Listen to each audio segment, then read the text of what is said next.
Welcome back to Pick Their Scullz with me, your host, Liz James. Today, I'm excited to have on the show the one and only Charles Connolly, or Mr. Magic, as we like to call him in the community. Charles, welcome to the show. Mr. Magic. Mr. Magic, yeah. Hello, how you doing? I'm good, how are you? Good, yeah, very well, very well. I feel like this interview is long overdue. I've been wanting to talk to you for ages. Oh, that's sweet of you. So everyone who knows you in the community knows that you are obviously an artist in your own right, but you do our reviews for the NAS community as well. And you are a mixing and mastering engineer, is that correct? No, all wrong. All entirely wrong. No, I'm a car mechanic, yeah. Oh, really? No, I don't drive a car. Yeah, all bang on. Yeah, that's what I do in a nutshell. So tell me a little bit about how you got started in music, and then what drew you into the production side of things. Sure. Starting's a difficult thing. I mean, not difficult, but it's difficult to say when it started. I think it's just absorbing and adoring music from a baby, and then wanting to do that myself, wanting to be a Beatle. Which Beatle? Paul. Mainly, but I wanted to be Paul playing a guitar because bass sounded boring. But I started on drums age 9. I'm not sure why. I just thought it would be fun. It's just so different. Banging but things. I never. Yeah, exactly. But I never had a drum kit. But I just continued drumming all the way through. And then guitar, and then bass, and singing all the way, and it just sort of started. And then I started writing when I was about 15-ish, but properly from about 18. And it just sort of went from there.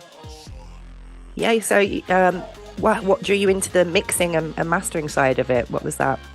What started that off? I think that started it. It was all a sort of progression, because you start with the, bashing away at a guitar, then you start getting a few chords, and then you start writing sort of semi-unfinished songs.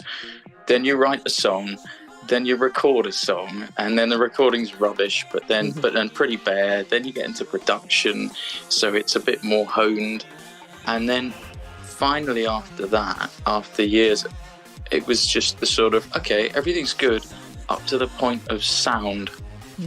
And so I just sort of worked on that at the same time as production over years, quietly on my own, just doing it, but not that consciously, just sort of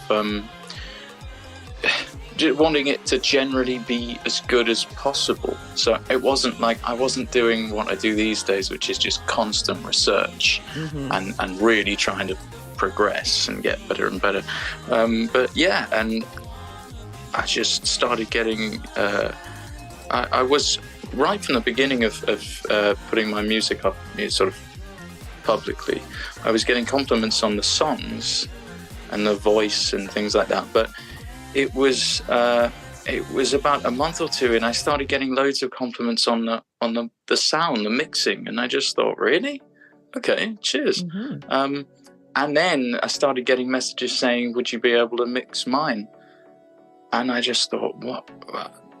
I've never done that before. I'm not sure. I mean, am I really good enough to do your music? I don't know. And yeah, so I just thought, God, maybe I can. And so I did. Yeah, and you really can. And this is we have a bit of an ongoing joke in the community, don't we? We call you, we say you've got the CC magic, put some CC magic on that. Yeah, there's another thing that a lot of people have started saying, you've been CC'd. Yeah, I love it. It just sounds horrible. You've been CC'd. Yeah, it does sound a bit. But it's cool. No, I honestly, I love your mixes and your masters. And God, you can really hear it, especially in the key. The key is absolutely fantastic. Yeah, that was particularly a lot of work. I can see. You can hear it. You can hear how much. 3 weeks every day, every night. That just constant. You can hear how much love went into it. It was. Well, I'm not sure it's love. I mean, oh dear, are you and Michael going to fall out? It was, but it just got to the point where it was just, it's it's not good enough. It's got to be, I've got to get more out of it, you know. So it was love, but it was just, it starts to get a bit, you know, when it's just never enough, or it's never perfect. I was determined to get as much out of it. I think I had much more sort of impetus to get it just right, because it wasn't just under my name. Yes. It was me and Michael. And I just thought, I can't let him down. I felt that much more pressure, in a good way. I think me and you've talked about this in the past, about how it's very hard when you are producing your own stuff to get to that point of where you're happy with something, right? We want to go back, we want to change things. It's good, but it could be better, you know. It was with you, right, that was talking about this in the mixing mastering chat on Discord. Yeah, I think so. I think I don't know. I chat with so many people about this stuff. I'm sorry. It's all good. It's all good. So I think that's one of the hardest things, I think. Do you mean when to say stop, or do you mean? Exactly. Yeah. It is difficult. I think the simplest thing is when nothing bad juts out at you. That's that's the first stage, and then it's after that. It's a sort of, could any certain bits be any better? But the number one thing is to just get rid of the flaws. Definitely. I'm still learning. I'm taking your tips on board here, but I'm still. Yeah. Oh God. I don't have set tips or processes or anything. So I'm not sure if you or anyone should really listen to me. I don't have set sort of guidelines or anything like that. And I sort of should, but it takes longer the way I do it. But I feel it gets better results because I treat every single one differently. Yeah, so you don't use presets or anything. You've got you enter each project. I do use presets. I don't start completely from scratch. What I tend to do is use a preset and then tweak it afterwards, as opposed to what most people do. Most people who aren't really into this, they just put on their favorite preset, no matter what it is, and that's it. And they don't really quite know what the thing does. It was just it sounded good a year ago when I did it for the first time, so I've just continued doing it, that kind of thing. I think we're all guilty of that, especially at the beginning when we start our own production. It's like, oh, well, that worked, so let's do it again. But I love that you approach everything from a new standpoint. That's awesome. Yeah, when I was at college, I learnt. I had one 1 hour class where I learnt sort of a rough mastering thing. It was 1 hour, and I wrote down all the exact settings of every plugin. And I rushed home and I did exactly that on my track. And I went, wow, it sounds amazing. What it basically did was just make it really loud. Yes. But I did exactly that for about 5 years. I did those exact settings of those plugins on every single track. It was a complete disastrous. It's like a how to not mix. Yeah. And that was awful. Then obviously I scrapped that entirely, and then I just got it. I just sort of understood sound. It was like something clicked. Okay, so let me know, do you prefer analog or digital, or does it depend on the song? Do you mean analog, or do you mean analog sound? Analog, actually. Analog, like analog, running it I don't have any. I've never used analog, despite my mixes sounding very analog. That's because I use basically analog emulations. I don't have any physical hardware. Part of the reason is because one heavy box could set you back $5,000, and you'll probably need two of those because that's usually mono.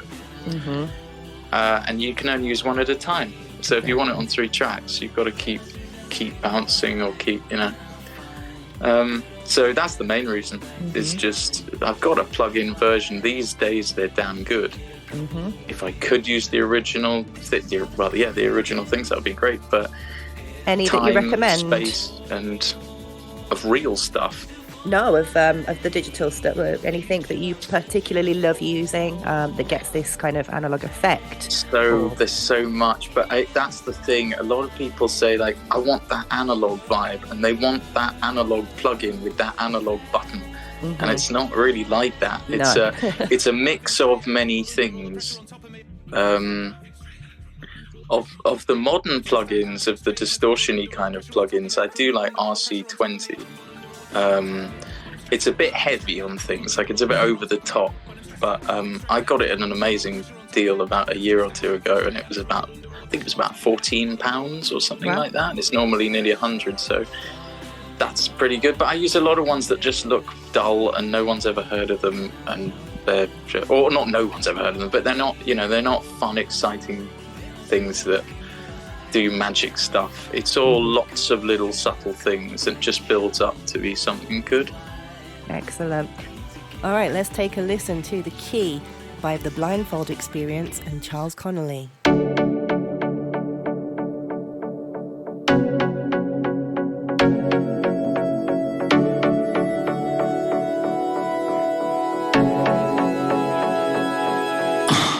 Late at night, the world was dreaming. The candle burned so brightly, I could not see. Far away, I thought I heard you calling. The distance grows between us. It's hard to breathe. You should walk away, like you said you would, and you know you should.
So, what are you doing right now? What are you working on at the moment, Charles? Right now, as of literally just before this call, I'm working on something of mine for a change, Excellent. which is part of it was sort of semi meant to be a secret, but so many people know I'm doing it. I'm in the middle of an album, and I've done, this will be track 8 of it's quite long. I mean, it's 14 tracks it's going to be. Wow. And it was kind of done in 2018, but since then I've got a lot better, and I'm more annoyingly sort of perfectionist, so I just want everything to be that much better. My mixing's got better, my production's got better, so I'm just trying to put it in line with things I would do these days, which means pretty much half of it's almost starting again, so it's taking longer this time round than the first time. Yeah. But it's going well, but it's slow because of everyone else's mixes, so it's they have to come first, because that's keeping a roof over my head. Of course. Do you have any dates in mind, or how long until we can expect to hear Absolutely your no next idea. thing? No. I mean, I really don't know. I mean, I was hoping for releasing this maybe even this summer, and I'm only halfway through it. Wow. So I'm hoping to get it finished this year. And I was hoping for release at the end of this year, but I really can't say. I don't particularly want to set a deadline, because for some reason that's really good. For some people that's really good. For me, that means I'd rush and wouldn't do as good a job. Yeah. I'm trying to sort of do a medium, put pressure on myself, but not kill your vibe. I need it to be right. It'll probably be the only proper album I make, as it very much is an album. Like tracks going into other tracks and themes and things like that, as opposed to a collection of songs. So I'm really looking forward to hearing that. Yeah, so am I. This is one of my all-time favourite solo tracks by Charles Connolly, You Tap and Unwrap Me.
right. So I just want to talk just before we finish up for today about the reviews that you do.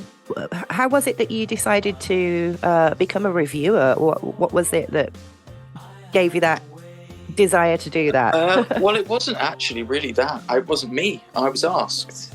It was right at the beginning of the NAS. I think I was asked to do one of the first 10 questions, and I did it. And someone who isn't with us anymore. I mean, they haven't died. I mean, not on. They're not with us anymore. Yeah, on the community. Yeah, and they were. I think they were impressed with my writing of my answers, and they said, "Hey, would you like to do a sort of weekly song review for us?" And they said we could call it something like Connolly's Corner. And I thought, well, I'm not sure if I'm just going to say yes yet, but I love that name. That's it. Yeah. But so I think because it had a name, I thought that's half official. And yeah, I just started, and that was it. Just I think the first one was the first week of the website as well. Wow. I had a frantic 2 weeks because I'd sort of become a mod, set up the website, designed the website, started the reviews, and it was a bit much, but it's good. I'm pleased I did because it sort of formed things. So why do you think reviews are important, especially to indie artists like us? How does that help, do you think? Reviews in general help just because it's something to promote, something to put about that isn't just another TikTok video of you dancing. Yes. It's just, not that there's anything wrong with that, but everyone's doing it. It's just something genuine that gives you something to post, something to quote. It's good. But I think the difference between mine and most other indie reviews is there's actually something there. Yeah. Most reviewers seem to ask you for the press release, and then they just print a couple of lines of the press release, spell your name wrong, and forget to put a link at the bottom. Yeah. And that's just pointless to me. I think for me, I'm always trying to make it something good and special for the artists themselves, and something that others genuinely want to read. Because I love your reviews. Well, thanks. A lot of people seem to, and it's lovely. The comments every week are amazing. It's really refreshing reading because you obviously everyone here in the community we're all really invested in each other. Well, for the most part, we're interested in what everybody's doing, and I think your reviews really do summarize that of like how much we actually do pay attention. We're listening, you especially, and you're giving something so valuable to artists that is very difficult to find nowadays. For anyone to invest that amount of time and effort and into really taking the time to listen and think in detail about something, as you said, rather than just copy pasting answers, which is kind of what I do on the 10 questions, let's be honest. But so it's something very refreshing, and it's always such a fun read. Thanks. Yeah, I think it's necessary. I just try and do something proper, something that's good to read, something that's nice for the artist, that's just a nice little treat, really. And they never know. I never tell them before or ask them. It just appears. And some of them are over the moon, and some of them don't say a bloody word to me. But that's a shame. Well, yeah. But it is the way. Sometimes I don't know if people get a bit embarrassed. Sometimes I know I do. Like last week we were number one, and I was like, blushing at home, thinking, oh, do I deserve this love? Do I deserve this? So maybe sometimes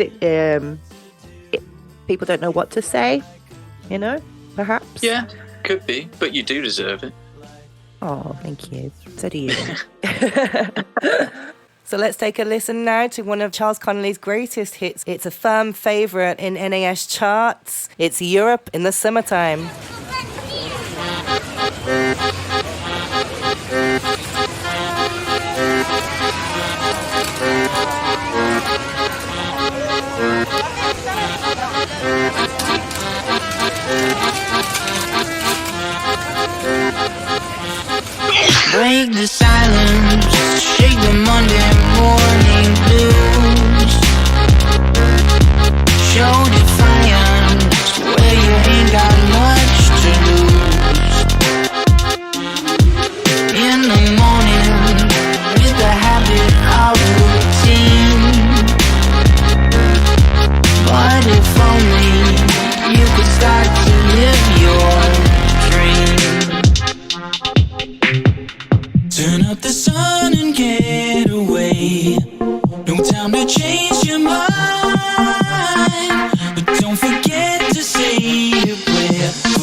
you brought the girl.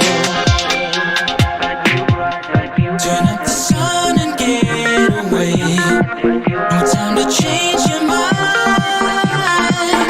Don't forget to say your prayer for all the those you left behind.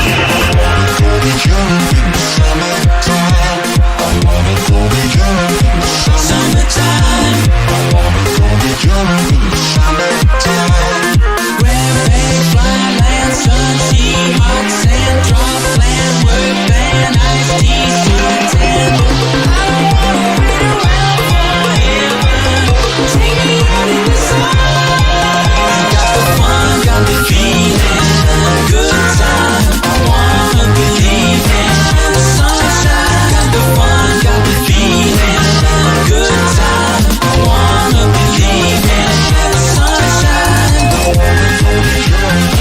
Summertime. Summertime. I wanna go to you. Summertime. Grand and fly, sun, sea, hot sand. All right, last question for today, Yeah. because we are running out of time. Who do you think is going to be number one this week?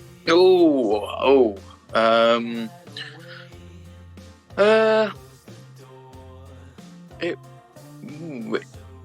be nice if it was Odzo's new track. Oh, that's brilliant. It's a really good one, Yeah. isn't it? It is. It I really just is. heard it a couple of days ago. It's such a banger. Yeah, he's on form at the moment. Just one Absolutely. after the other. Absolutely. Oh, excellent. Well, let's see what happens. Thank you so much, Charles, for joining me today. Let's have another one of these sometime soon. Have a cup of tea Yeah, together. Talk about Okay, the thank you. king. Oh, of course.